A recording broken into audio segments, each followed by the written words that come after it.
10ാം മിനിറ്റിൽ തമിഴ്നാട് വലയിൽ പന്തെത്തിച്ചായിരുന്നു ഗോവൻ പടയോട്ടത്തിന്റെ തുടക്കം.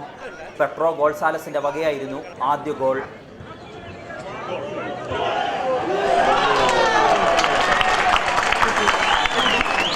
ആദ്യ പകുതിയിൽ തമിഴ്നാടും വിട്ടുകൊടുത്തില്ല. 35ാം മിനിറ്റിൽ ഗോവൻ പ്രതിരോധ നിരക്കാരന്റെ കയ്യിൽ പന്ത് തട്ടി റഫറി പെനാൽറ്റി വിധിച്ചു. കിക്കെടുത്തത് തമിഴ്നാടിന്റെ മലയാളി താരം സിറാജുദ്ദീൻ. പിഴച്ചില്ല. തമിഴ്നാട് ഗോവയ്ക്കൊപ്പം പിടിച്ചു.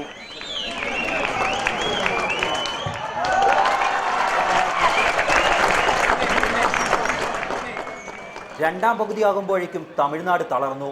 ഗോവയാകട്ടെ ഗോൾ വർഷം തന്നെ നടത്തി. രണ്ടാം പകുതിയിൽ നിക്കോളാസ് ഫെർണാണ്ടസിലൂടെ ഗോവ ലീഡ് നേടി.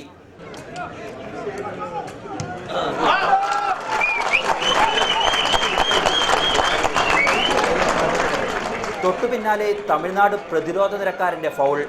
ഗോവയ്ക്ക് അനുകൂലമായ പെനാൽറ്റി. മിക്കി ഫെർണാണ്ടസ് പന്ത് വലയിലെത്തിച്ചു.